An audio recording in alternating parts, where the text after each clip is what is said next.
is where they both hail from, actually. Exactly. And they know that it will be a keen contest there because of how Dr. Mahmoud Bawumia has performed and the NPP for that matter over the period. I mean, prior to his appearance, the NPP's performance was not quite consistent. Yeah. But we've seen a bit of a semblance of consistency, even though with the presidential, the NDC still have the edge. We'll go through the numbers a bit later on. But the point really is that this could potentially be the battleground in that with the NPP game plan that we saw when they outdoor their running mates, they are looking at capitalizing on the Ashanti region. Yeah.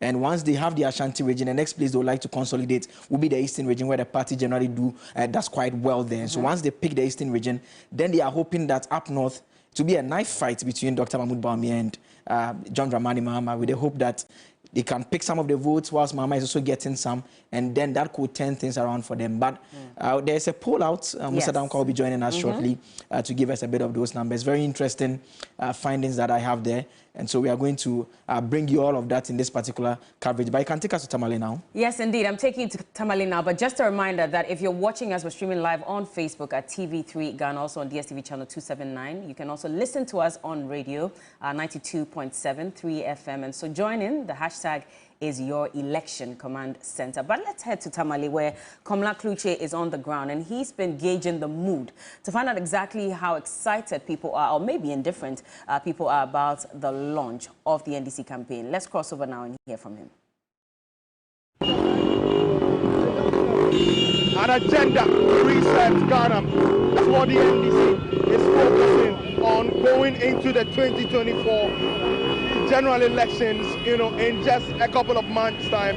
But for the official campaign launch, they have come back to Tamale. Tamale, we understand, because this is a stronghold of the opposition National Democratic Congress, the NDC. You can see from last night, Tamale has been buzzing with a lot of activity. This morning, the Jubilee Park is playing host to the campaign launch, where John Dramani Mahama will be selling himself out to the people of Ghana, to the people of Tamale, and also to the rest of the 15 other regions of the country. Why he is the preferred choice for the people of this country. But how is he going to be doing it? And why is it the Tamale specifically, or the northern region, that is playing host to it? You know that the northern region has always been one of our strongholds. And the reasons why we are here to re-energize the base is also to showcase the unity amongst our leaders. You know that there have been some internal wranglings, largely to blame and account for a lot of the issues that we've had here. They've actually had absolutely nothing to do with the New Patriotic Party. Okay. But you can see that suddenly there's enormous goodwill. Our leaders are all poised to work together for the good of the party. I think that now that the party stands united, and certainly today's function is also to literally cement that unity, that move forward, the fact that everybody, and you've seen all our former leaders, you've seen the Honorable Haruna Idrisu, you've seen the Honorable Ibn Safaseni, you've seen Honorable Mutala Suhini, and a whole host of them who are all here working very, very hard to ensure that we launch today and then move forward with the campaign. Indeed, our campaign manager, Professor Joshua Alabi, a man who himself lived here for most of his adult life and went to school here in the northern region. They called on the Yana to inform him formally that we're coming here this afternoon to launch this campaign. And I believe that everything points to a successful launch, and certainly a very successful campaign, one that has taken us nearly 2 years since the flag bearer contest.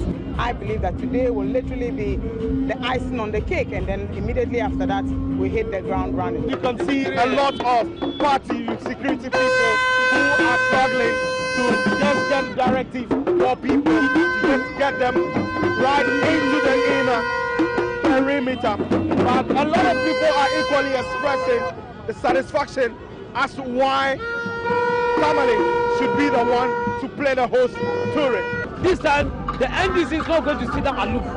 The NDC is going to work tirelessly in making sure we secure the seat, because Dr. Bawumia has been lying all along. Dr. Bawumia, who has no credibility, Dr. Bawumia, who has lied and done propaganda in this country, this time around, it's not going to be easy for him. And I'm assuring Ghanaians, by the good work John Mahama has done, inshallah, John Mahama is going to win come 2024 elections. John Mahama has been busy in the past few months and weeks But even late last night, John Mahama was in the Ashanti region on a fundraising tour to be able to gather enough support and also finances going into this election. A critical one for him, the last one he possibly may be attempting to be able to set himself out and reposition himself to lead the country. But to a very large extent, the NDC is hoping that it would be able to reset the country they describe it and also offering hope to the people of this country. Komla Kluche, TV3 News, Jubilee Park, Tamale. All right, and that is Komla Kluche, and earlier he spoke to lawyer Joyce Bar Mukhtar. She's a special aide to the former president, also the spokesperson for his campaign team. And of course, you've heard from her. She's talked about how the party is unified now, and so they're looking forward to ensuring victory for the party. Last week, they held a walk, and we heard from the former president who said that this is going to be a door-to-door campaign. He's ensuring that everyone participates in ensuring victory for the NDC. And so flyers are going to be handed over, and everyone must go around and pass on that message to whoever may be interested in voting. I mean, it's a big deal for the NDC. I mean, particularly the former president. I mean, this could arguably be his last shot. I mean, already people within the party have made a point that, look, why are they sticking with John Mahama? The point has been made that he's someone who, once he wins, right after the election, the next conversation within the party will be who will lead the party into the next election, because he can only do one term. And so it's a very big one for him. And so he's going to give it his all, particularly because he has previously held on to power and lost it. And so this time around, seeking to come back, he will hope that he wins this time around. And he knows it will be difficult for him because he lost power to this party when he was in power. And so he's going to be one that is going to give it his very best this time around. Well, let's hope that for some reason they get the magic that they're expecting from the northern region, like the NDC has always done in previous elections. But let's cross over now to the Jubilee Park in Tamale, and that is where the launch is taking place. Mawina Egbeta is bringing us some live pictures to show us what to expect today as they launch their campaign. Take a look. Hello. Yeah. Right, so We're going to cross over shortly. Well, unfortunately, we're having some technical challenges, but we'll go back shortly. I believe he's ready now. Start of its official campaign launch here at the Jubilee Park. We're just behind the podium where the dignitaries are expected to be seated, and like we've been telling you, it's been a charged atmosphere all throughout the morning since we got here as early as 6, 7 a.m. and the crowd has been pouring in. The numbers have been swelling all throughout the morning. We've brought you updates where supporters have come from all parts of the country, from the Greater Accra region, from the Western, the Central region, you name it. They've come in their numbers to be a part of what is a historic event like this. From our checks, this is the second time the NDC is bringing an event as big as this to the northern region. It's a region, like we've mentioned, that's been home to them for quite a while. But over the last few years, over the course of the last elections, we've seen quite a number of individuals as well come through, and the NPP seeking to chip away the party's votes. Let's speak to of the joining us right now. For you, many thanks. You're live on your election command center, TV3 and on 3FM. Talk to us. I mean, the big question that we keep on asking is why Tamale now? Because the last time, if we can check, was in the Rollins era. You've come back to Tamale when your voting numbers have not proven so great like it did since 1992. I think it is very natural. The northern region is one of the roots, the lifelines of the NDC. In time past, we've had few issues that are internal. Also, in terms of what we are supposed to do, we're not doing in terms of work. After 2020, we picked pieces together with the effort to get back to where we were. When we did the assembly election, you would have seen that we had changed the narrative from the assembly election. We decided to come back again to launch our campaign in summary to processes that we have put in place to revive our grassroots. Today, what you see is the organic love of 2008. The way the Northern region used to resonate with the NDC is what you are seeing today. Also because the 2024 election is not a mere election, it's one that the stakes are very high, one that Ghanaians only expect the NDC to be together as an organized group so that they can put us in power. We have decided to pick our pieces together and to correct our wrongs, take back what we've lost, so that together we can build. Today there is going to be a declaration of unity. Even though we are the only political party today that is united going into 2024. Our opponents, you are aware, they even have a child out of their party now called Butterfly. Today we are united, but we have disgruntled members that there will be a call for all of them to join. Look, Ghanaians cannot wait to see how we're going to remove this corrupt regime out of power. A president wickedly producing an Ajapade document that he and his family will use to shortchange this country. A president who promised that he will protect the public purse. He and his children today are entrepreneurs in his own government. Ghanaians cannot wait. Because of that, the NDC doesn't want to take chances. That is why we are here today. You can see the love is very organic. The love is very natural. It is reviving the ground, and it demonstrates that the base is up. What you see from the other side is rented press. Because of the money they have, they go to constituencies and bus people to the capital and invite the running mate. What makes you think that the argument cannot be made for you as well, that you're busing people from all across the regions? Because people have come from everywhere to be a part of today's event. They are only doing that because the BNI have told the president that they are losing the election, and I dare them to publish the report. The national security have briefed the president that they have lost the election. So what they have decided to do is to rent crowd and take pictures to show that they still have numbers. But the conversation is not about numbers.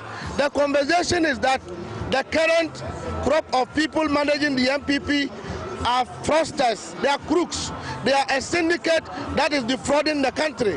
Ghanaians says we want a change. It doesn't matter their number. NDC is still alive, MPP is still alive. But the MPP we know is not the MPP in power. These people are strange human beings. Even now as we speak, some MPP people are supporting us because they believe that their own people have not lived up to tax. They have stolen more than they need. In terms of strategy, I know you might not want to openly communicate what the plan is, but the base in the northern region has been eroded unity. Is that the only thing that's going to do the magic for you? Because the vice president has been in the northern part of the country for the last few weeks. He's been working the ground as well. And so some will say, what you're tying, he's unloosing. We are going to serialize our campaign. From today, everyone is supposed to be joining us to the grassroots. We are going to give daily account of the MPP and President Akufo-Addo's broad day thievery in government. We are going to be touching base and telling our story in terms of how we develop the country when we come to power. People are already aware. We will also make sure that places where we have problems, we'll go back and resolve our problem, because Ghanaians want the NDC in power and we cannot take chances. As for these other people, they are just spending part of the money they've taken. They need to spend because people are hungry and upset. So let them continue to spend. But Ghanaians will take a decision on December 7th. Thank you. That's Mustafa Gbande, is the Deputy General Secretary of the NDC, and he spoke to challenges within the NDC in the northern region. And let's speak to an individual perhaps who will understand what that challenge, some of it could be. Alhaji Idrisu, Alhaji Honorable Alidu Idrisu is a former member of Parliament for Wale Wale. He's joined us right now for a conversation as well.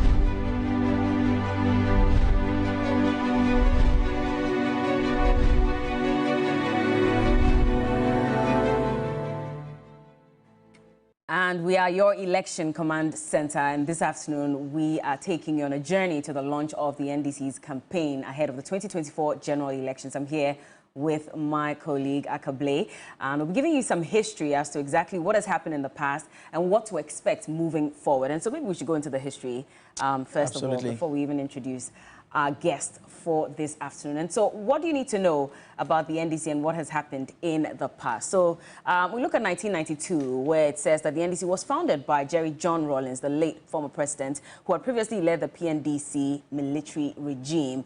And then between 92 and 96, he won the presidential election, serving as president of Ghana.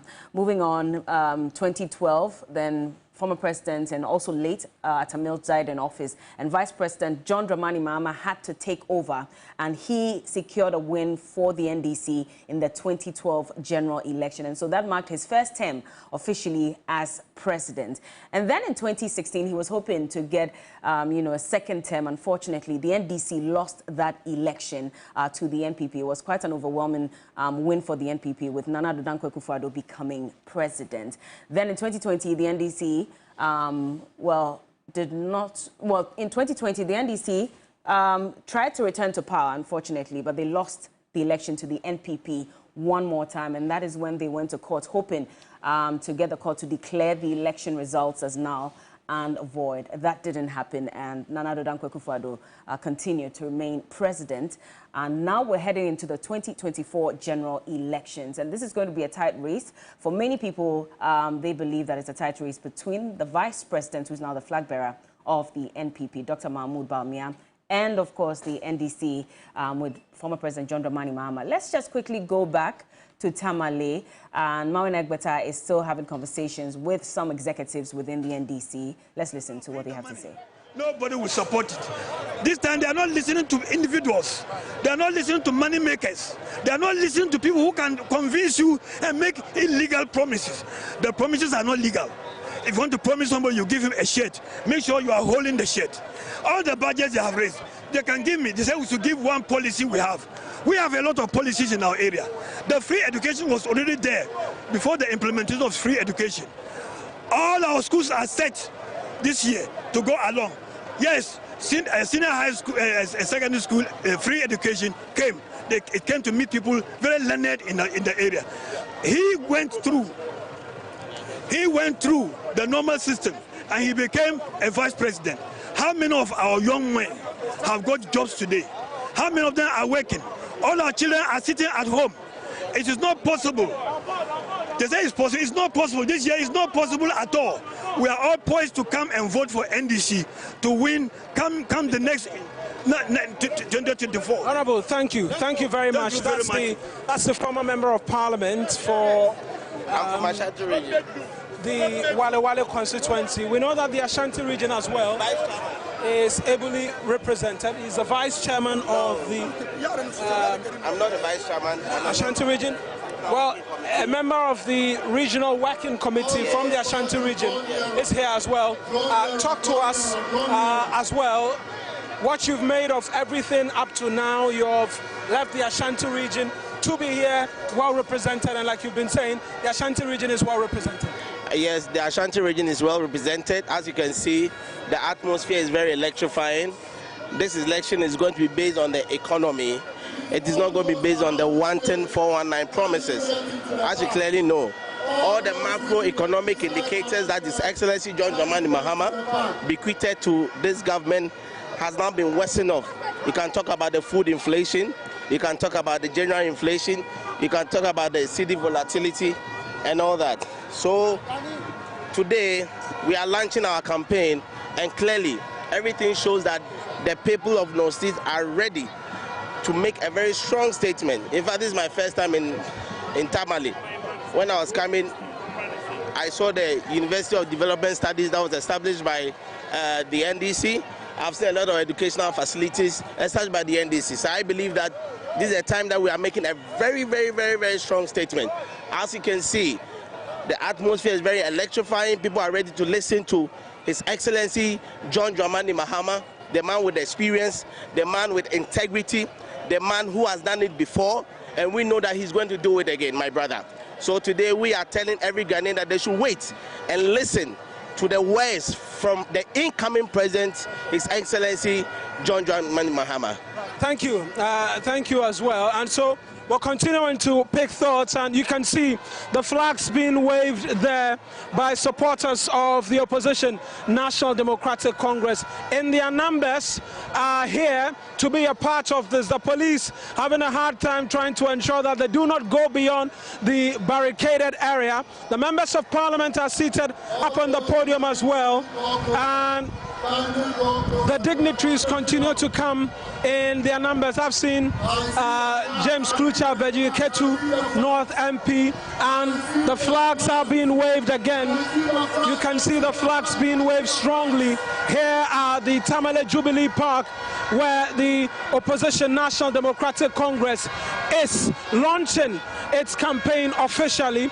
I'll bring in a bit more persons as well who've come here today in their numbers to be a part of today's event, to be a part of this particular launch, to be a part of history in the minds of persons associated with the opposition National Democratic Congress. And this place is still being rounded up. The place is still being sorted. Grasses, artificial grasses are being laid. The place is still being prepared. The master of ceremonies seeking to charge up the crowd here at the Tamale Jubilee Park, where it all can begin any moment from now. It's expected that it should start from midday, 30 minutes. Already past midday. We're counting into 28 minutes to 1 o'clock here on your election command center.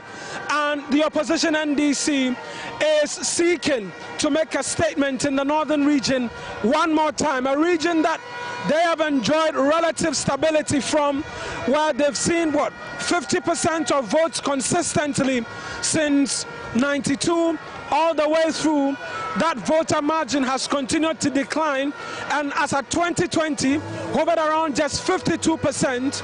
The party is seeking to restore that and restore what is a base for them, so that they can do a bit more. Let's speak to another individual from Bole in the Savannah region, the NDC flag bearer's hometown. And quickly, boss, how is the Savannah region preparing for elections 2024? We saw that you lost some seats, 2 seats, 6 in all. 2 went to the NPP. What's the plan into this particular year's election? Briefly. The Savannah Regional NDC members, led by Regional Chairman Alhaji Imoru Mamblesen, we are battle ready to secure maximum votes for His Excellency John Dramani Mahama. Not just because he's a son and also coming from that particular region, but because he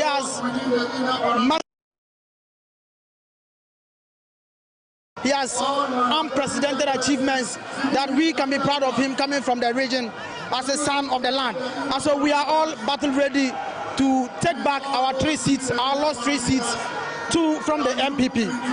Our strategies are known to us, but I can assure you we have 4 seats and the MPP has 3 seats. But I can assure you that we will become the majority from the region.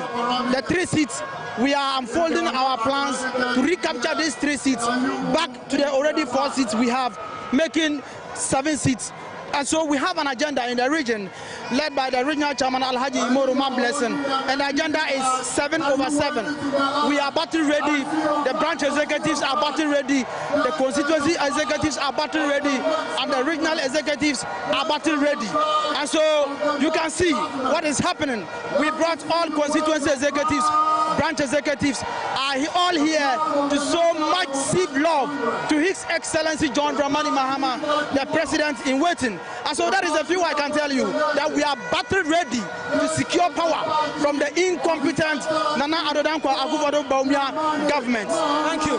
Thank you. And so the crowd is being charged the more and more as the flags are being waved. A lot more flags are being waved here at the Tamale Jubilee Park, where a lot of supporters continue to make their way here We'll try and get into that crowd, that thick crowd for you shortly. But let's speak to a bit more people right now. And boss, talk to us. Where have you come from? Why are you here today? My name is Adongo Atule Jacob, Communications Director, Disability Desk of the NDC, and come from Accra with about 1,000 persons with disabilities throughout the country. They are saying no to Dr. Bawumia. They said Dr. Bawumia supervised the collapse of the toll booths. That led to their job losses. That had led a lot of people with disabilities to their early graves. They are saying that Dr. Bawumia, as the head of the economic management team, could have prevented the collapse of the toll booths. That has led families to disintegrate, women losing their husbands, husbands losing their wives, and that Dr. Mahmoud Bawumia is a no, no, no, no. The people of Northern Ghana are also saying that Dr. Mahmoud Bawumia promised the good people of this country or North that he was going to build a multi-purpose dam in the North Ghana. Unfortunately, the money was given to his cronies and friends, and they chopped the money without building a multi-purpose dam. The people of the Northern Ghana are saying that when it rains, their families will be submerged, and that it will be a problem. So Dr. Mahmoud Bawumia cannot be president of the Republic of Ghana. If you look at the Northern Ghana, the NDC is the only political party that have developed Northern Ghana, including hospitals, roads, electricity. Look at them, name them, universities. The NPP have done nothing. All they do is to share money among themselves. All right, thank you. So, thank you very much. Let's try and get a bit more in terms of the crowd who are charged, riled up, ready, and are expressing lots of excitement here at the Tamale Jubilee Park. It is your election command center, TV3, 3FM, all of media general platforms, supporters of the opposition National Democratic Congress in their numbers, waving their flags. They've thronged the Jubilee Park and are waving their flags in their numbers. They've come early, they've come prepared, they've come to hear messages that they believe will serve as a catalyst to go into campaigning, to go into voting, to go and secure victory for the NDC come December 2024. And these are the individuals in your shot. Let me bring in Christopher Marku, who is our Northern Regional Bureau Chief here, Northern Regional Correspondent, I should say. Chris, you monitor the Savannah Northeast region and the Northern region for us, which used to be the Northern region. Talk to us about the dynamics that we've seen from the 2020 elections up until now. A lot has been happening, but what can you say? Yes, so before the creation of the 2 new additional regions, the NDC was holding on to more seats than the MPP. But having created the 2 new regions out of the Northern region, there are 18 constituencies. MPP is holding on to 9, NDC holding on to 9. The NDC is saying that Northern region is their stronghold, and for that matter, this time they want to recapture the seats. And so we are hoping that their message that they are putting across may come to fruition for them to be able to garner more votes and win more seats. Likewise, the MPP is also strongly saying that the Northern region, they are going to carry the entire Northern region and win more seats. If you go to the Savannah region, 7 constituencies, right now it's 4 against 3. Now you go to the Northeast region, that is where the MPP has some seats more than the NDC. And so that is the dynamics here. Now there are some seats that you look at them and you say that, for instance, all the 4 constituencies in the Tamale enclave, the MPP has no single seat. You talk about Sanarigo, Tamale North, Tamale Central, and Tamale South. The MPP has never, won in these constituencies. And so, as for the NDC, they are saying that with this history, with this background, they are going to win more seats in the Northern region, more seats in the Savannah region, and they are going to break through in the Savannah region. That is what they are saying here in the Northern region. Right, Chris. And so, I mean, we've been hearing from different people say different things from time to time up until now. It looks like it will be a keen battle going into the December elections, but there's an added significance this particular campaign launch that's happening here. The last time it happened here, that's a long time ago, about a decade ago, and we're seeing a very charged atmosphere here today. In your estimation, having monitored particularly the Tamale constituency, it does look like the Tamale constituency at least will stay as it is going into December 2024. Yes, exactly so, because yesterday I interacted with most of the support base of the NDC, and what they are saying is that, look, to have recognized the northern region, Tamale to be precise, to come and host this very important program of the NDC. It means that the northern region is also being recognized by the party as one of the strongholds. Yes, previously they made some mistakes and lost some seats to the MPP, but they are hoping that this particular event is bringing back the unity of the party in the northern region, and they are hopeful and optimistic that come December 7th, by December 8th, they should be able to tell that the NDC is winning more seats in the northern region. Remember that the MPP has never won the presidential in the entire northern enclave, and so they win some constituencies. But to talk about the generality of the elections, they've never won the general elections that will stay the presidential. So they know, the NDC is saying that they know and believe that with unity, they will be able to win more seats in the northern region. Christopher, thank you. That's Christopher Mwako. He is my colleague here in the northern region, northern Savannah region, and the likes. And so we are still live here at the Jubilee Park here in Tamale, the northern regional capital, where the Opposition National Democratic Congress is, amongst many other things, launching its official campaign here. And like we've been seeing, we've been telling you about, it's an atmosphere that's been charged all through. We've heard from different individuals from different parts of the country who've come here in their numbers, who are seeking to be a part of this particular event. And this is a high table where a lot of the dignitaries are seated.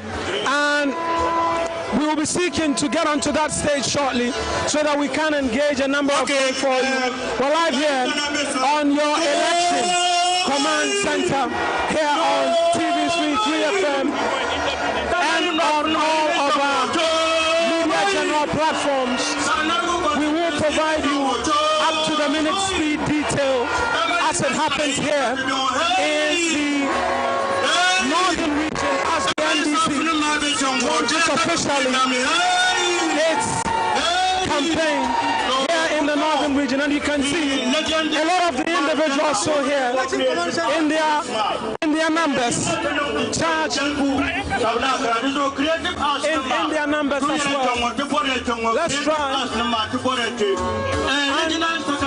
and speak to a bit more of the supporters who are here, seated in their numbers. Let's find out from them, from the voter region. Let's speak to, you've come from the voter region to be here today. Talk to us about your excitement and why you're here.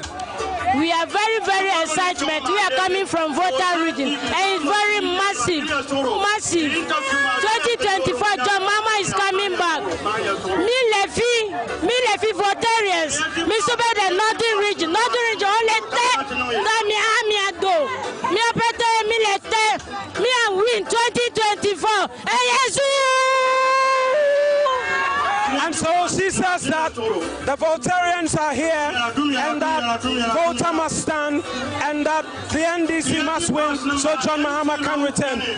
Where have you come from? Are you in the northern region? I'm in the northern region. We are tired. The women of Ready, we are tired. Children are crying. Everybody's crying. We want JM. We want him back. We are suffering. Everybody's suffering. We want him back. Northern region, we are ready for John Mahama and the whole nation. John Mahama, I talk for him. Thank you. You the Zongos as well. We the Zongos are here. We want to tell everybody that this 2024 election is for the Zongos. Zongo is NDC. NDC is the focus. All right, so a lot more of the NDC supporters. A lot more of the NDC supporters as well. Here, we got the indication that the Ahafo region as well is represented. Boss, you've come from the Ahafo region to be here today. Yes, I come from Ahafo region to be here today. And we are representing Ahafo. All Ahafo regional constituency executives are here. Regional executives are here. We are here to grace the occasion as we are about to launch our campaign for 2024, and we are promising that 2024 we are taking 5 seats out of 6 seats in Ahafo, and we are working hard to do it. It's by hard work for the country. What we have done to win the election 2024, we are here and we are going to work hard and win 5 seats for Ahafo out of 6, and we are promising John Dramani Mahama to be sure of us that we are going to win 2024 election and make him proud for Ahafo. That is what we are doing to win election 2024. That's a rep from the Ahafo region, promising 5 out of the 6 seats as well. Let me speak to you. Mommy, talk to us. Where did you come from to be here today? John Mama, your Baba is the same.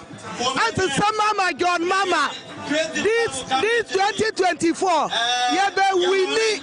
Ya be keep on Ghana, my grandmama. Ya bre Ghana, ya yemobo. Ya yemobo. Ya changi ama John Mama and then ya John Mama. Joe boy. And so a lot more women. One more person. Mommy, the Gomba. Maybe you put him by the pay you say, the Yimina, it's the 40 John Mama, John Draman Mama, Wakana power. I voted Haruna, you do so Wakana. Now to everyone and I left, and that in your 2024. But the way of voting, I got Marco Chang to go to John Mama, 100%.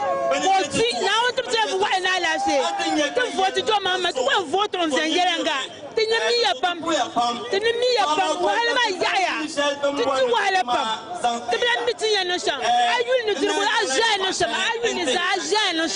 So I didn't need a pump. That Ruma Blanchana, the Shablantara, who are Quadagule, I know Walla Halle, Kawana Blantara. To be a certain China, to be a Jardoni. I will unite the Zahama Yaya. Don't to be meeting and Nosha. This was the Bola Sudo. John Mama is a Sudo man, and did see. Now, John Mama was a Sudo man, got the Ghana Zak at the Nimari. Thank you very much. I want to hazard a guess 100% for Mahama and Haruna. What more did she say? Yeah, so basically what she's saying is that the economy is hard and their businesses are crumbling. Nothing is selling in this country because there is no money. And so what they want is that former President John Dramani Mahama should get back to power so that she will make everything simple and put money in the pockets of Ghanaian workers so that when they get to the market, they will also be able to buy some things from the market. Right then, let's speak to John Dumelo. John, many thanks for joining us. You're live on your Election Command Center TV. You've come here as well to grace this particular occasion. Talk to us about the atmosphere as you've seen it, and someone already coming to argue. Does this begin the journey for you as the NDC towards victory come election 2020? Well, my journey began so many years ago, but I think today officially begins the journey of our road here for the NDC in general, and most especially for me. This is the road to victory. Victory starts from the parliamentary level, and so it's very important for us to win most of our seats so that victory for John Mahama is assured. I also was Rogon. You're contesting that seat again. What different thing are you doing this time around to ensure that you... Well, this time around, like I said, we are not working hard, we are working smarter. And so for us to work smarter, we are doing things differently from what we did or from what we didn't do in 2020 and 2024. Victory is assured for us. We are using more smartness to win this election, and I know that December 7th, you know, I'll be the member of Parliament elect. I mean, at this point, most of the people are tired of the current MP, and she knows it. And they are all calling for change. She's been elevated to the position of member. Some say that could give her an added advantage against you going into the elections. What do you say to that? I mean, as we speak, there's no advantage about it. She's the Minister of Sanitation. Accra is still dirty, Ghana is still dirty, Ayawasi West is still dirty, and so I don't know really what she's doing there. So for you, come December, what? January 7th, you'll be sworn in Parliament. Most definitely myself, most of the Member of Parliament, most of the parliamentary candidates, and our boss, John Dramani Mahama. Thank you, John. So that's John Tamale receiving a lot more hearts here. And national development. We can now. So if you are happy, say.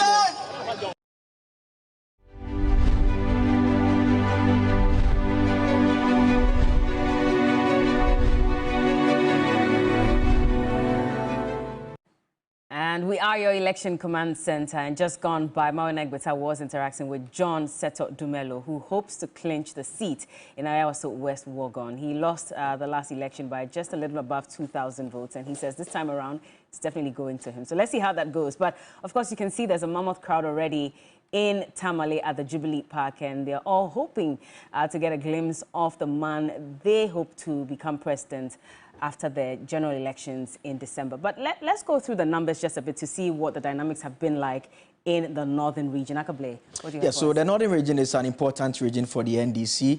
It is interesting because it's a region that has undergone various changes. And so if we are to go back, way back before independence, the northern territories generally, that covered the northern region, the current northern region that we have we are looking at the upper west, the upper east, the northeast and the savannah. But in terms of recent history, we've just limited it to the northern region, which has now taken various forms in terms of the northeast and the savannah region coming up. And we need to also put it in context that we are going to have two candidates who hail from the old northern region. So you have Mahama coming from the savannah region and Dr. Mahmoud Bamia coming from the northeast region. And so that is how it's going to look at.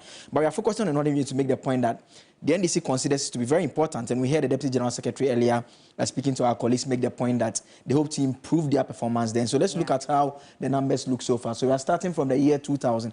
And 2000 because on that particular ticket for the NDC, you had at that time Professor John Evans Atamils, and you also had Martin Amidu in there. Then for the NPP, you had John Ajekum Kufuor representing the NPP with Ali Muhammad there. So the NPP won the election like we know, but in terms of the numbers in the northern region, you can see that the NPP had 34.3% of the votes, while the NDC had 50.8%. And so when you go over to 2004, you see that the NPP's numbers improved slightly to 35.6%. as the NDC one goes up significantly to 61.1%. Again, you go over to 2008, and 2008 is an important year because it's the first time that Dr. Mahmoud Bawumia shows up on a ticket that he forms with Nana Dankwa Akufo-Addo, the current president, who will be exercising power in just a couple of months to come. And so for the first time, they do 38.1, which again is the highest that the NPP had recorded since the year 2000. The NDC, for the first time, it drops. So you have 50.8, they went over to 61.1, and they come down to 58.4%. And so the question I want to ask at that point in time is that, well, what is happening? And the answer that many people give is that the new kid on the block, Dr. Mahmoud Bawumia, is appearing to be changing minds in that part of the country. Let's look at whether that theory is consistent with what's happening subsequently. And so you go over to 2012, and you see again, he takes it up to 38.8%. The NDC, a slight improvement, just a 0.2% improvement, and so from 58.4 to 58.6% there. Now, 2012 is also significant because it is after the 2012 election that the NPP goes to the Supreme Court to challenge the election. It's the election that Dr. Bawumia goes into the witness box and he becomes that famous person about the pink sheet. He has now moved away from the shadows. He has now become that politician who takes on people. And it's not surprising that in the campaign period that takes place subsequently, he now becomes the poster boy for issues of the economy. The policy man. He's addressing all the electors, talking about the exchange rate, how Ghana is going to the IMF and it's not doing well. And so he's become a completely different character from the previous years. And so you see what happens in 2016. No surprise, it shoots up from 38.8% to 41.3% there. A significant improvement. And you see that of the NDC, 58.6 dropping to 56.1%. And so you see again that the Dr. Bawumia magic seems to be working. Again, 2020, 46.1% improvement. Then for that of the NDC goes down again to 52.9%. And so if you look at it, when we subsequently go to the other regions that were created out of the northern region, you see a similar story over there. But there's a poll that is looking at the northern region and is looking at very interesting areas. Musa Dankwa is here to talk us through that. And I'm interested in this poll because of the constituencies he looked at. And those are typical MPP constituencies. I mean, many people tend to think that the MPP doesn't do well generally in the north. They have some seats there. In fact, if I'm correct, Mr. Dankwa, the areas that you looked at, welcome to the show, by the way. I mean, the areas that you looked at are all seats held by the NPP. Yes, Gushegu, Zabzugu, Myong, Tolon, all are MPP seats. And so, Bella, that is an interesting and completely different dynamic in that it's a typical MPP area, but the responses don't seem to necessarily go in favor of the NPP. Interesting one. Thank you again for joining us this morning. So just a general overview about this research. Why did you focus on them in particular? Right. First and foremost, we've seen the numbers from elsewhere within the northern region where NDC is stronger. But we haven't had a chance to look at areas where MPP is stronger in a much more focused way. The reason we picked those constituencies is that we want to see the behavior of MPP voters in those constituencies, whether those behavior is similar to what we've seen in other regions, for example, Ashanti region, Greater Accra, Central and Western regions. We want to see the difference between the two regions where MP is strong. Then we can then be able to build a model that can predict the outcome of the elections based on that understanding. All right. Well, let's go into them and see exactly what the results are looking like. I mean, so we can just look at a bit of the bullet points in the executive summary. And so the first point has to do with the executive summary. So we'll just come through that shortly. First is the special poll conducted in. So the areas you are looking at, Gushegu, I know Hassan Tampoli is the MP there. There's Karaga, where you have the finance minister, the current finance minister. There's also Mion, then Habib, who represents Tolon constituency. Then there's Zabzugu, and also the northern, that's the constituency that you looked at in the northern region. So first, 40% of the voters say their living standard has worsened compared to a year ago, while 30% say it has improved and 28% say it's unchanged. I'll let you hold on just shortly because Mawena is also interacting with the campaign chairman for the NDC, Professor Joshua Alabi. Let's head back to Tamale. Mr. Free Anchor. Mr. Free Anchor, many thanks. You're live on your election command center, TV3. Talk to us. You've been in the position of managing the elections for the NDC before. The significance of having to return to one of the regions that have been kind to the NDC and what this will seek to do for you going into this year's elections. Well, thank you very much. As you know, the northern region, people say the Volta region is the World Bank of the NDC, but the northern region is the region that gives us the energy. There's a lot of drive, there's a lot of enthusiasm in the northern region. And you know our performance in the past elections, and in 2020 it was about 50-50. So the idea is that this time around we're going to win about 14 out of the 18 seats. And indeed all the signs and indications show clearly that the people have seen through all the lies of the MPP. The Akufo-Addo Bawumia MPP came with a lot of promises. They made all kinds of promises. And people, because they've not been in government before, people felt that they should give them the opportunity. But having been in government over the past 8 years, people have seen the abysmal performance. Every single sector of the economy of the state of Ghana is in a mess. There's no single sector that is working properly. So the people have seen through and they are ready to vote for us. Is it enough just to say that the NPP has misgoverned, and so you're going to be able to win 14 out of the 18 seats in the northern region? Because they split it 9 out of 9. Your voting margins as well decreased to 52%, and that was in 2020 after the 2016 election. And so is it enough just looking at these and saying that the voting fortunes of the NDC will just change? So it's a number of factors. First of all, people give them the opportunity because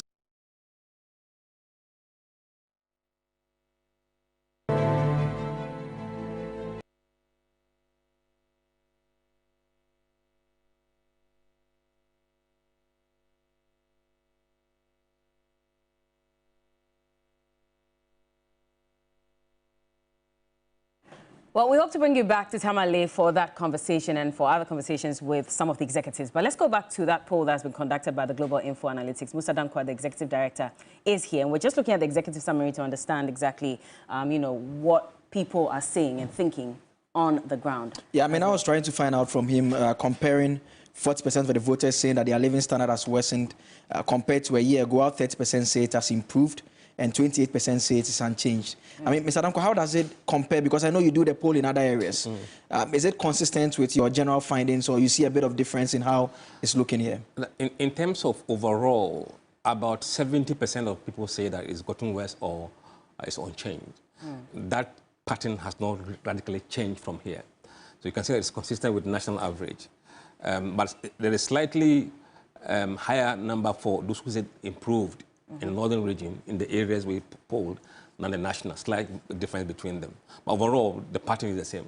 It's the same. Yeah. But in terms of job as well, and I know that mostly for a lot of areas, and in your last poll as well, they're looking at jobs, they're looking at the economy as well. We look at this, and it says that 54% of them disapprove of the job performance of the president, while 40% approve, and 6% did not have an opinion at all. Clearly also tying into the earlier one that said that they are not happy with the living standard because the president should have performed in order to improve their living Absolutely. standard. You see a correlation between people's perception about how he's performing and direction of the country as well. So once people are seeing that things are not going well, they tend to blame him for that situation. So he's suffering from that. Now, if you look at the northern region, the sample we picked, 65% of the sample were unemployed. That's interesting. Yes. 65%? That is shocking, yes. Wow. Only 23% are employed and 12% are students. I mean, is it fair to also make the point that it does appear that they blame the president for more than just their standards of living, because their general disapproval rate for him was actually higher than actually their living standards.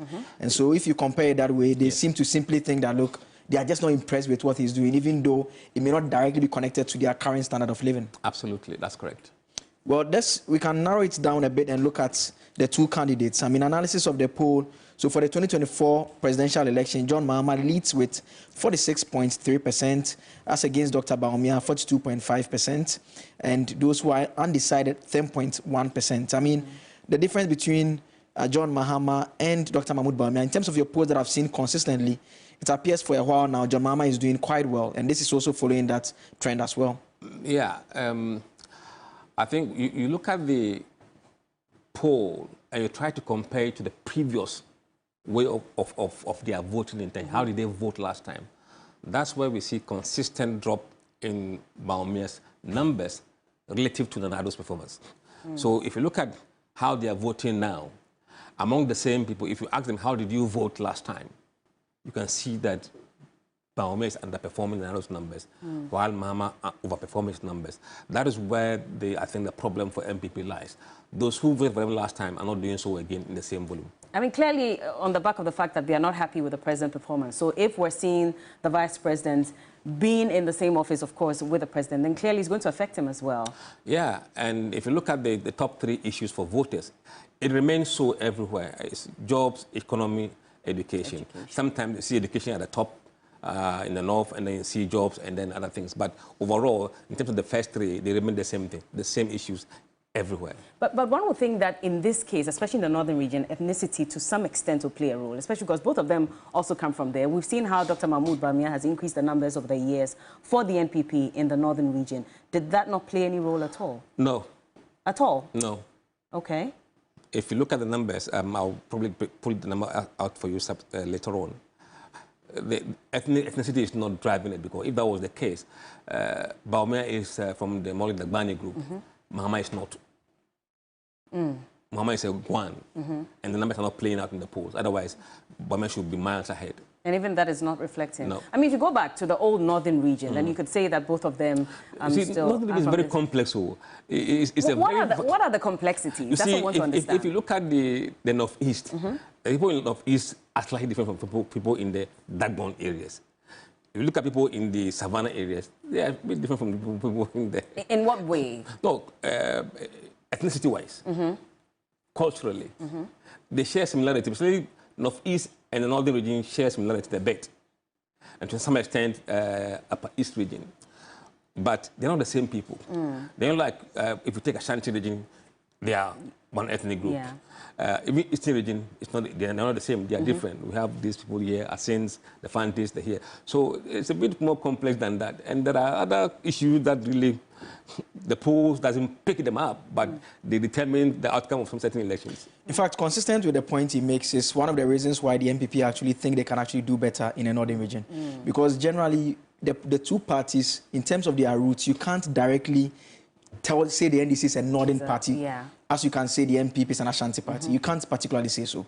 And so it's a very different ground that the NDC generally has performed better, for which reason they would want to still improve upon their numbers. But when we do the breakdown and look at the specific constituency, it tells an interesting story. Even though the presidential results seem consistent, for the parliamentary, the MPP is still holding on to some of them. Yeah, if you look at, let's look at Gusegu. Gusegu is where the MPP is in big trouble. Yes. Hassan Tampuli. Hassan Tampuli. The poll shows that he's really struggling to hold his head above water. Currently, let me see the numbers. So for Gusegu, JDM at 57.6%, Dr. Mahmoud Bawumia at 41.7%. So that is the point you are making over there. But we can contrast that with a place like Karaga, where John Dramani Mahama has 47.7% and Dr. Mahmoud Bawumia has 52.1%. And the context is that Karaga is the current finance minister's constituency. And so it generally, perhaps, you think he's doing well there for the constituency? Perhaps that's what is accounting in this regard as well? No, it's not doing bad at all. But for finance minister, if he should be doing well in that constituency, that would be telling for him. I expect him to win Karaga seat. No doubt about that, he will win Karaga seat. But there are others that still hang in balance. For example, Tolong, we have about 9% of people saying that they were undecided. And the MP is barely above 50%. So the numbers could make that place raise very interesting. In fact, when you compare it to your other outcomes, you see that John Dramani Mahama 60.2% is the highest from the constituency. And so that tells you that it's one constituency that could be very tricky for, the MPP there. Then in Zabzugu, it's consistent again. Dr. Mahmoud Bawumia takes it there. Yeah, I think compared to the last MP they had, the current candidate is doing far, far better than the previous one. And where people were expecting that Zabzugu will be a close contest, I don't think it will be a close contest for NDC. I think MPP will win Zabzugu. MPP is going to win that? Yes. Okay. Bella, there was an interesting question he asked those who were sampled about who is the best ever head or president of Ghana. And J. Kufuor was adjudged the best with 41%, followed by Dr. Kwame Nkrumah, 37%. Nanado follows with 35%, and Atamale 33%, and John Mahama 29.30. Earlier, when we were off, I was trying to understand it, but I've gone down and I've looked at the age distribution, and I see that a bulk of, if you look at the age graph, a bulk of the people you sampled, so the highest are within a 35 and 44 years age. Now, that age group are typically people who, in terms of their adult life, will be within the Kufuor era. Yes. Whereas those who, the Nkrumah people, are above 64, they are just 1.01%. Exactly. Then followed by the 55 to 64. So, I mean, that is the consistency. You agree with that? Yeah, I agree with you on that. I think for Kwame Nkrumah, many of his score has come from what people have witnessed and assigned to him that he did it. Not because they experienced it. But for people who are rating Kufuor and the rest, they're looking at what they've experienced through this government. And that's what's driving them. If you look at the views from the northern region, Nana Akufo-Addo ranks quite higher than even in the Kan regions. For example, when we look at the Bono area, he's doing pretty bad in the Bono area than in the northern area. And I think that is because in terms of the northern region, I think they've seen a lot more of Akufo-Addo's things than any other persons. Then you narrow down now to look at a bit of the direction of the country. I always find that question interesting because, I mean, it gives a sense of what the people are thinking of what is happening. And we know that this particular election, you have an incumbent whose vice president is seeking to be re-elected.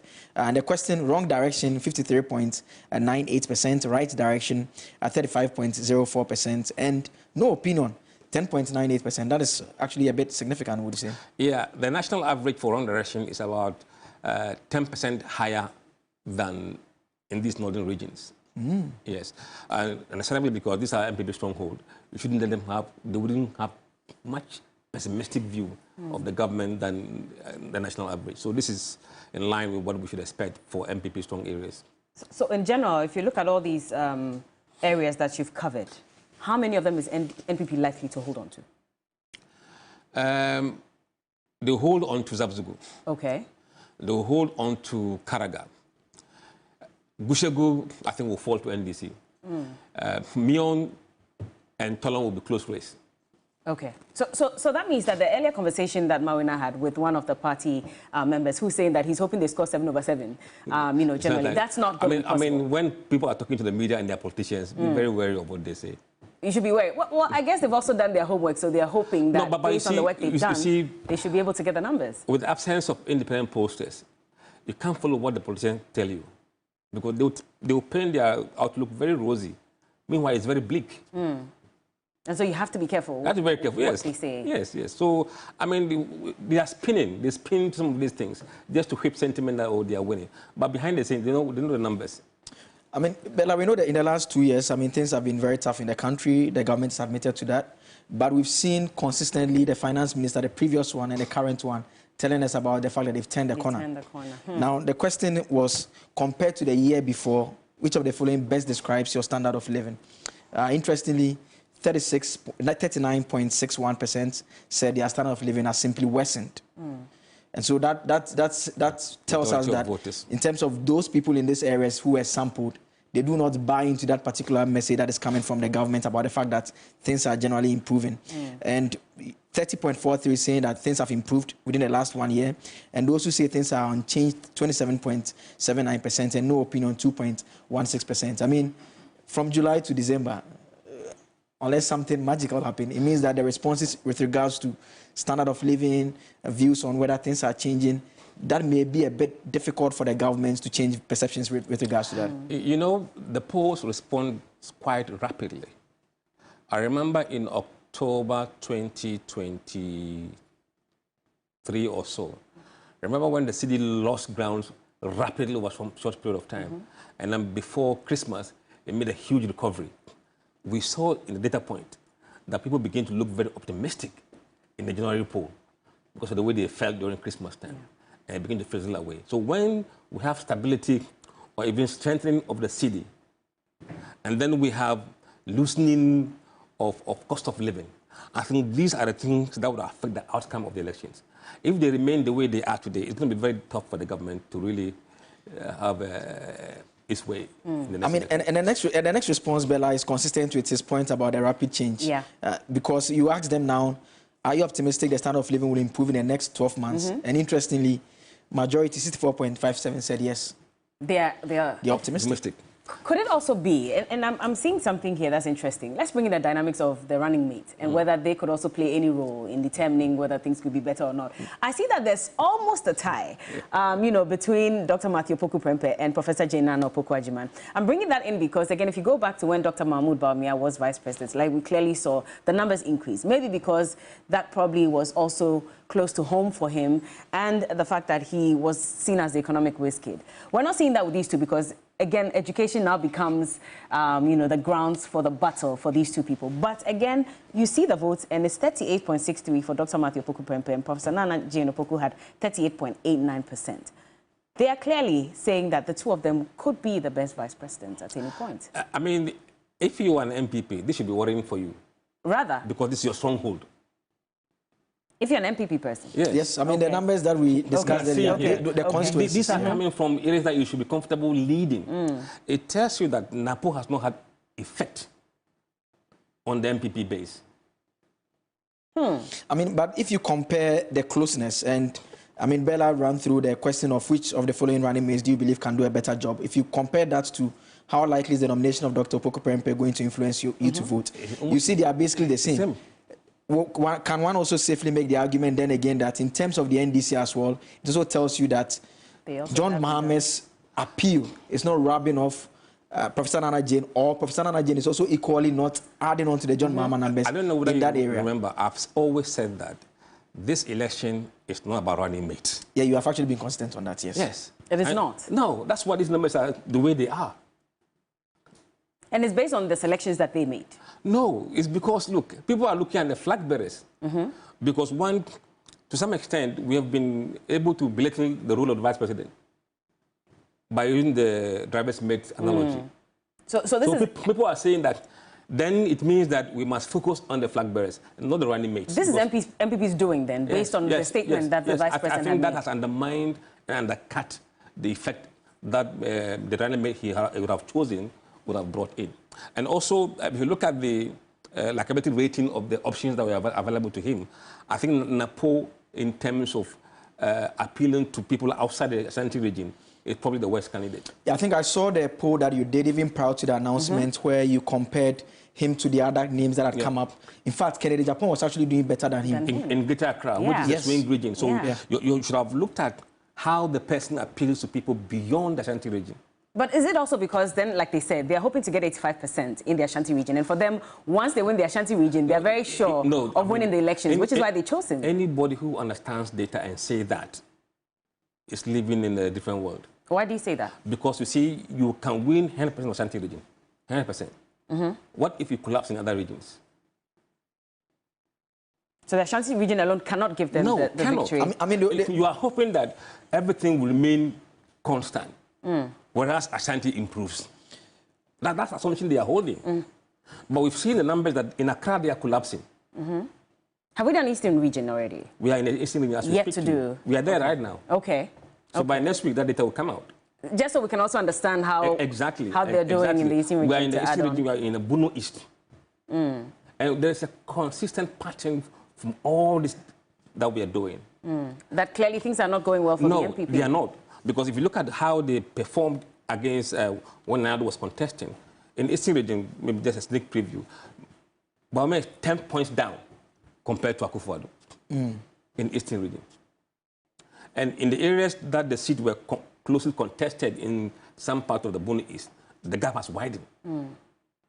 So if that's the case, if you look at the NDC's choice of Tamale again, could you say that they could have chosen to hold this campaign at any other region? Because, again, the northern region seems to be in their pockets at the moment. I don't know what drove them to Tamale, but probably they were scared about the northern region. And I think I have a feeling that they fear northern region will become a battleground.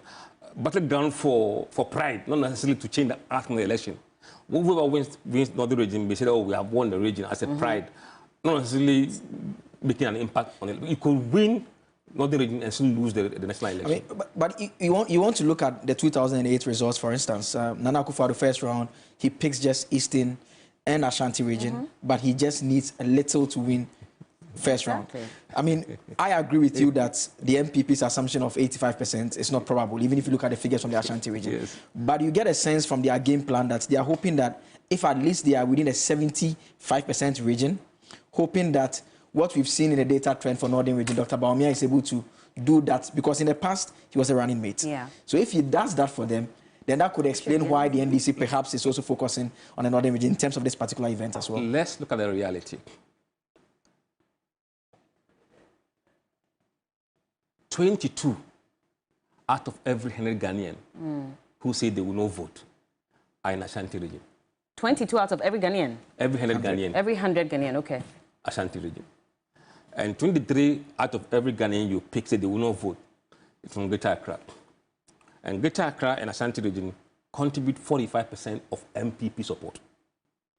And if you look at those who say they will not vote by party lines, MPP is about 17%. NDC 3%. So the apathy will not let you get the volume of vote. You could get 80% in Ashanti region, but it's 80% of what? How can the NDC capitalize on this information that we have? Because clearly, if there's voter apathy going against the NPP, then they should also be able to rake in the numbers. All you need to do is to keep your people to come and vote. Because if 100 people come out to vote, your 20%, your 20 vote could become 30% if the other party members didn't come. And that explains why last week at the walk, John Dramani Mahama insisted that this is going to be a door-to-door campaign. I guess that based on the numbers that we also have, they're trying to get everybody both parties agree, and for the incumbent, it's even more scary because generally apathy tends to go against the incumbent, and so the incumbent also will need the numbers as well. But, you know, the NDC have been raising issues even from the voter registration exercise, that in some specific areas they are not being allowed to vote. People are being intimidated and not allowed to register to vote in their numbers. And so that also explains why both parties would definitely need the numbers and hope that they would go either ways. But there's another interesting point, Mr. Dankwa, the parliamentary outcome. And I mean, we are going to have an interesting scenario in 2024 in that for the first time, the two parties are going into the election with the same number of seats. Whereas for previous elections, the incumbents tended to go into the elections with the same, with the highest number. And so you have the opposition trying to get some of their seats. But this time around, they are neck and neck. It means that it will basically be like a knife fight all over the place with each person trying to get some of the seats of the other candidates. It may be very difficult from the onset to see who is likely to form the majority till maybe the outcome. What do you think? No, you have to. Okay, we're running something called an MRP model. As we sit here today, we have fair idea how many seats NDC is going to win in 2024. As at today, how many MPP would win, and how many we cannot tell who is going to win. As far as you're concerned, who is in the majority? NDC is in the majority. The polls as at today's has 160 NDC, 93 MPP, 22 toss-up, and 1 independent candidate. And this number is regularly updated when we have new polling numbers. So when we are done with Eastern Region, those that MPP is snatching from NDC would update this number, and it will keep going and going. And by the time we are in first week of December, or last week of November, we'll be fairly within margin of error of our projection for seats. Are you going to go back to the northern region for another poll before the elections? Yeah. Most likely, just to get a closer view. Yes, but we're doing Ashanti region next week. Oh, again? Yes. Okay. That's going to be an interesting one. We're looking forward to it. I mean, there's another bit again, when you ask the people about what the key issues are. And I find it interesting that religion and ethnicity are quite that low. It's a very tricky one. You see, let me tell you a trick. If you put those religion and ethnicity in a whole bunch of issues, and you ask them to pick the top 3, it won't be the top issue. So it won't be the base for which somebody will say, I'm going to vote against or for against this guy. But when it becomes, oh, I'm confused, what should I do? Even after taking my first 3 issues, then for some, ethnicity will play a role. I sometimes tend to think that the voters are not being upfront about it. And I say you are because right. the election results consistently shows that ethnicity plays a key role. No, but you see, sometimes you cannot assume based on election outcomes. If we have done exit poll to see why people voted for Mr. A or Mr. B, we'll have a fair idea of what happened. Or even after the election, we could do a poll to see what drove people to make such decisions. What you do is that you have to ask them specific questions. That did the religion or will the religion of the candidate play a role in your decision? That will give you a different response from when you ask them to pick key issues on which they will... Which is what you didn't do. Exactly. Okay. No, we do that in the general polling. We do ask them. And I think some time back, religion was getting, and ethnicity was getting lower and lower. But in the last, I think, April poll, it surged up again. So it depends on how the campaign unfolds and whether people have been happy with the choices or angry with some of the choices. For example, I mean, for DMB's camp, I was hoping or expecting that they would pick a Pentecostal. Yeah. But the polling numbers for them in the Pentecostal is not looking good. So when Educhum was the talk town of the town and Opukunyina, I saw the sense in doing that. But obviously, they have better...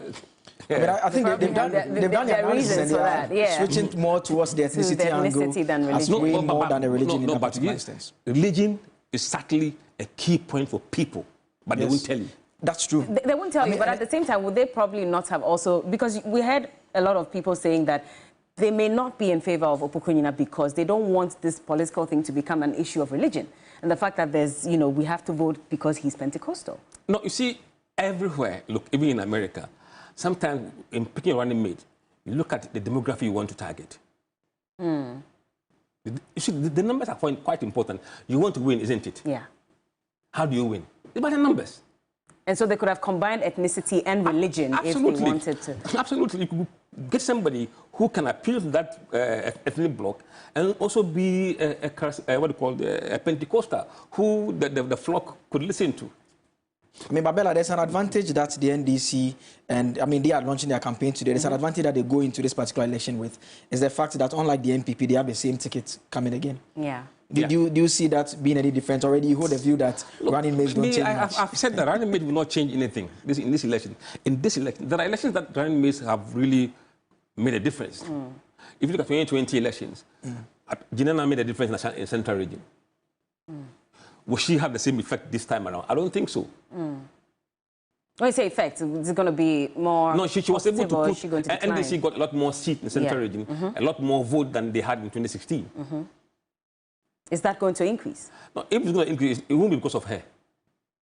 It will be because of John Dramani Mahama. Because of the situation in the country. But then again, the central region generally, I mean, if it will be consistent with the projections as we have today, i.e., if assuming John Mahama is going to win per the post we have today, then that will mean that the central region generally as a swing region will also go that in that manner as well. Yes, that's what the polls are saying right now. Even before we move on, let's just come back to the key issues as to why people voted. I mean, consistently, I've also seen that corruption doesn't really score that high. You know, in a number of the polls that you have done, which I find surprising, because the NPP in recent times has been plagued with one corruption scandal after the other. And they haven't really done perception again. They haven't really done too well with the corruption perception index. We've been stagnant in the last 3 years. But you see what people are voting based on, and corruption is also at the back somewhere. Yeah, because, see, there are more pressing issues today than corruption. The cost of living. Look, you want to survive first before you think of somebody that's stolen money. People are thinking of surviving the economic crisis, finding jobs, sorting out education.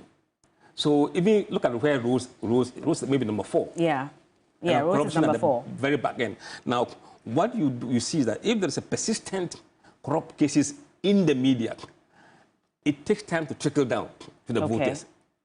So it depends on how sustained those allegations keep coming and keep coming. If they do come constantly, you find out in the next poll, it may spike. But they are intertwined. I mean, if there's high corruption, then it affects jobs, it affects the economy, it affects everyone. Voters have not been educated to understand the link between corruption and the suffering we are going into today. So whoever wants to sing corruption must know how to relate corruption to what we are going through. And Bella, when you compare to... It's interesting. Look at education, 72.19 as against economy, 66.23. And I find that to be interesting because the government has basically touted education as its strongest achievement. Look. Yet people find issues with education. In fact, some of the people we've been interacting with over the period have actually, even though government has invested so much, they don't seem particularly impressed with the outcomes. They are complaining about unavailability of textbooks. They are making the point that, look, they can't track the calendar anymore. I mean, some of the students are home, some are in school. Mr. Donkor, what do you think? Let's look at the data from April poll. In April, we asked specific questions on free education, trying to gauge whether it will be an effective tool, again, for the next election. Now, we asked them whether they have, or any of their household, been direct beneficiaries of free senior high school policy. In that question, 68% of respondents said yes, they have received, they have enjoyed the benefit, compared to 32% who said they have not. So largely 2/3 of people said they've enjoyed it. Then we asked them whether they believe the policy has brought financial relief to them. Well, that's a different question. When we asked them, the number dropped to what? 62% said it really brought financial relief to them. And 30% said no. No relief, and 8% they were not sure whether it was a relief or not, because some of them, even though it's free, they felt they were incurring more cost. In many aspects of the policy, so they had an issue with them. Then we looked at those who said the free education, they've enjoyed it.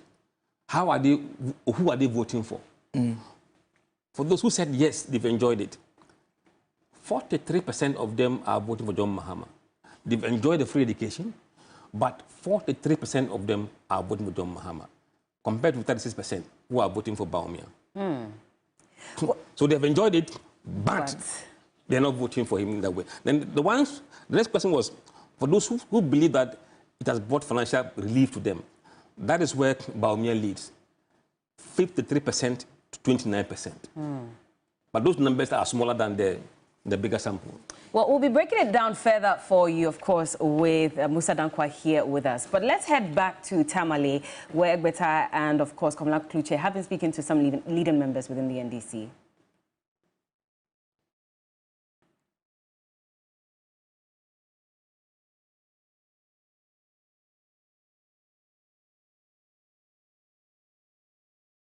We're trying to connect her. We know that Maureen Egbeta has been speaking to Mr. Joshua Alabi, who is in charge of campaigns for the NDC. And he's not the only one. There are other leading members that they have been speaking to as well, just to give us a sense of why they chose Tamale in the first place and what they're expecting from the launch. Take a look.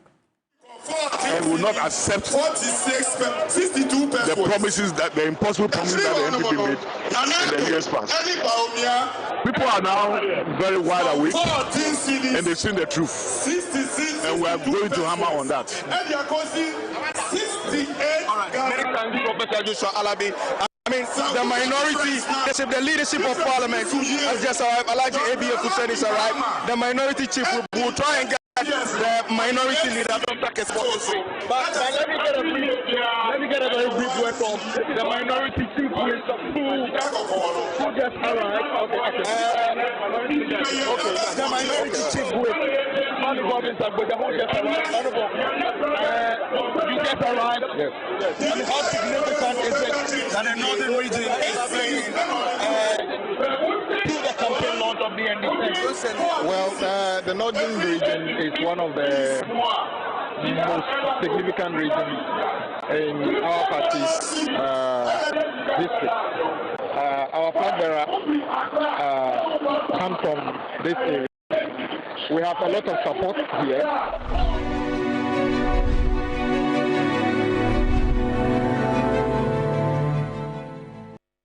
We're going to try our possible best, actually, to bring you all the updates from Tamale. And Maureen Egbeta is there, Komla Kluche is there, and Christopher Mwako as well. And so we have our men on the ground, and we'll make sure that we bring you all the conversations that take place on ground. But Musa Dankwa is here as well from Global Info Analytics, and we're taking a look at the recent polls that he and his team conducted for some 5 key areas within the northern region.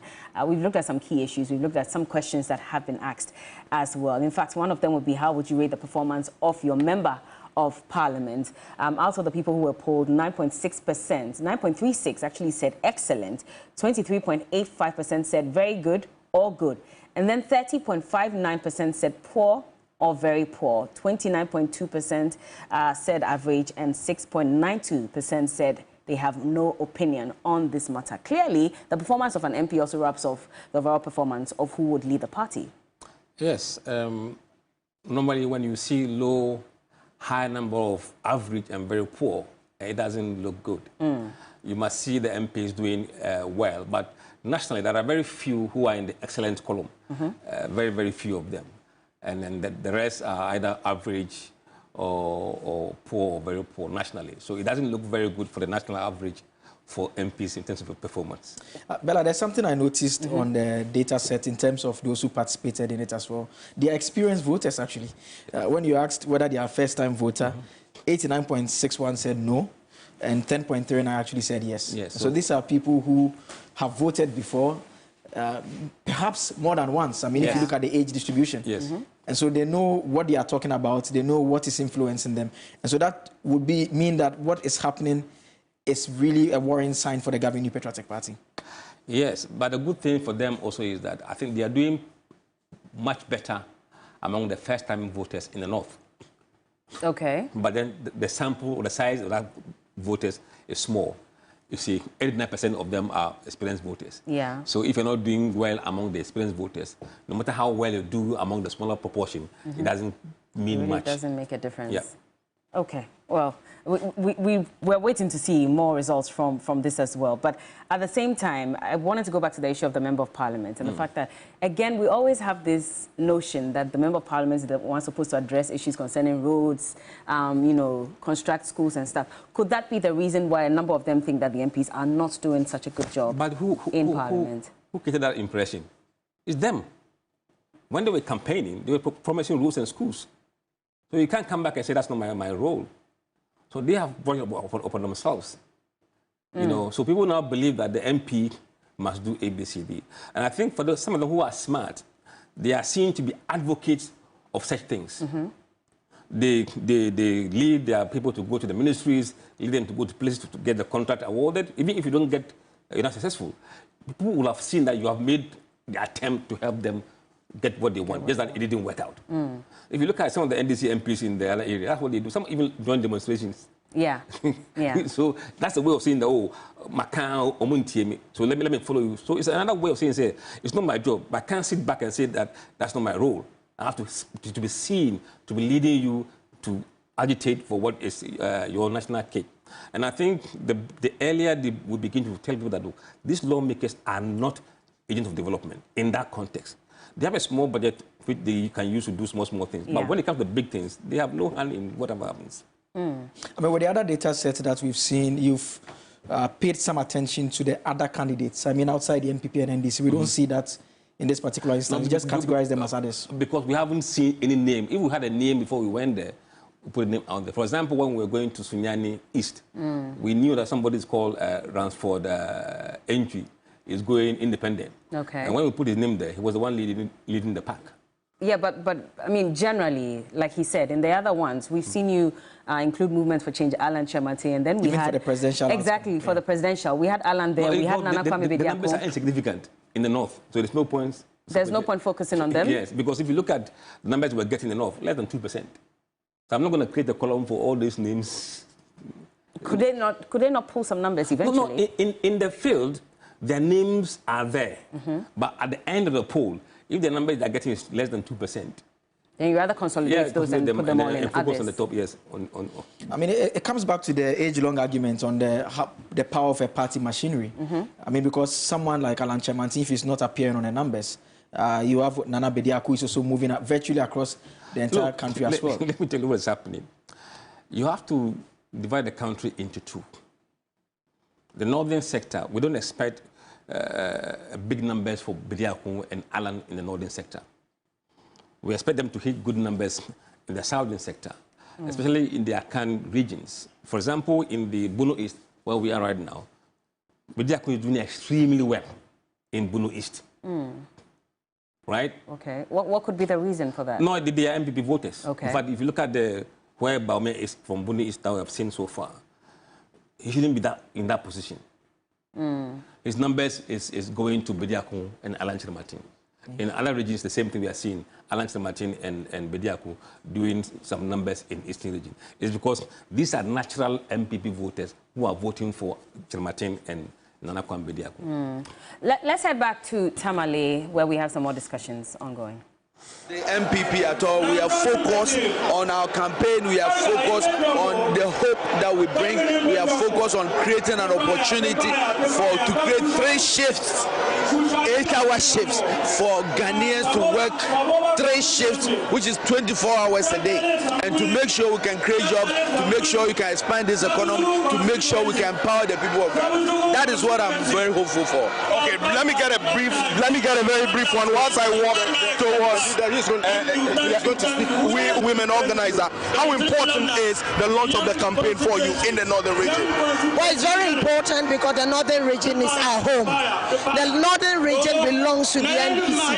The fact that we went off a bit and those on the other side made inroads. This is the land of the NDC, and so we are here to launch this campaign and to make sure this is where we are going to start from, and the world will know that the NDC is winning. So for the northern region, Eastern Corridor, we are going to take back the seats that they've taken away from us, and we are going to take back our seats that belong to us in the northern region. We are going to increase our numbers in the northern region. This is our own, not Northern region is NDC. NDC is Northern region. The economy has posed a challenge to many people across the divide. The NDC is saying they want to reset Ghana. While you are in charge of the women department of your party, what is the hope you are offering to the ordinary Ghanaian who may not necessarily be a member of your party? The hope that we are giving to the ordinary Ghanaian is that as we come, His Excellency John Dramani Mahama has policies that will move or empower women economically. His Excellency John Dramani Mahama also has policies that is going to bring employment to the youth. He has the 24-hour economy on itself will create a lot of employment for the young people. And also the youth apprenticeship program, national apprenticeship program for the youth is also going to increase youth employment. And then the establishment of the National Women's Development Bank is going to be a bank that is going to help even the hawker. It is all about tenants and near we are store. Even the hawker will be able to access loan with that collateral and so that economically women can be empowered. And so these are the very few things that we can do even as he continues in building and restructuring the economy. This is something at his fingertips that will right away revolutionize the economy for us as individuals. Thanks, Dr. Hannah. Thank you. BCU is the national, with the aid of John Mahama, the chairman is here. From your shot over there, you can see the leadership of the minority who are here. There are other members of the party, Kojo Bonsu and others. But just opposite them is the crowd. And you know, this is how the Jubilee Park looks like. This is how the Jubilee Park looks like in terms of welcoming who John Mahama is and how John Mahama intends to do the campaign launch. And so, yes, I mean, it's really going to be, it's really going to be a very packed day. But for you, Mawina, what should be your takeaway? What are you expecting to hear from John Mahama? Well, said quite a lot already, but looking ahead, a lot of the people will be expecting to hear the jobs that could give them something over the NPP for now. We've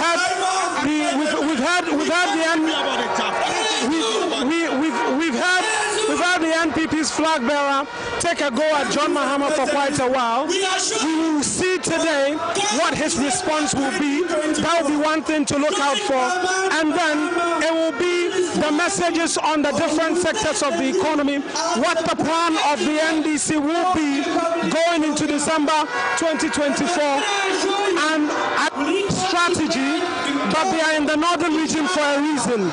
And the people have been speaking and say they want to hear something that will give them the push to go out and campaign, and that is what we'll be looking forward to hear from John Mahama. For me, I think that is what it should be. It should not be necessarily about jobs. I think Ghanaians are a bit fed up with jobs. What they are looking for, he said to contain. We should know how that will be able to alleviate the plight of the people. We should equally know how, you know, he would be able to govern. Yes, we've heard him, like we did say, we've heard him talk about reduction in terms of the ministers or the appointees there and there. But there should be more to the reset that John Mahama should be saying, and I think that should be the focus. But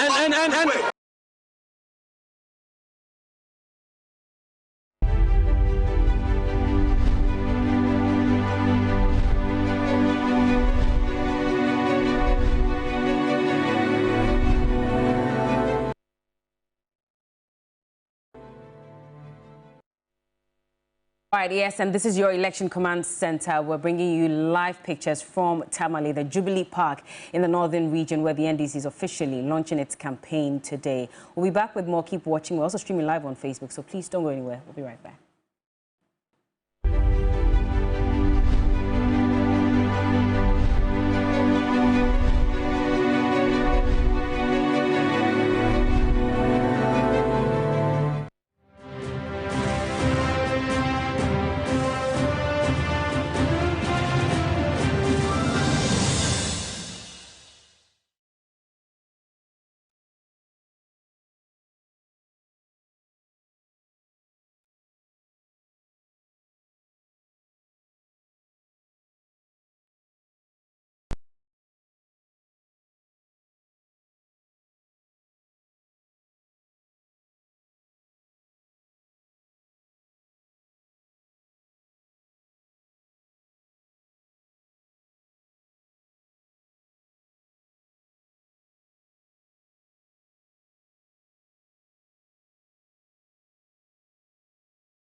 Get ready to double the fun, triple the challenges, and quadruple the excitement after the smashing duo in Season 1. Here to Win is back and better than ever. It's the bond of love, friendship, and family that truly steal the show. Season 2 of Year to Win is just not a competition. It's a celebration of teamwork, laughter, and unforgettable memories we make along the way. To participate, send a message to the WhatsApp number 0561 913333. Don't miss out on the laughter, the excitement, and the pure joy only on Year to Win. All I do is win, win, no matter what. The money on my mind, you don't, you're not for money. Because every time we step up in the field, everybody here. Here to win.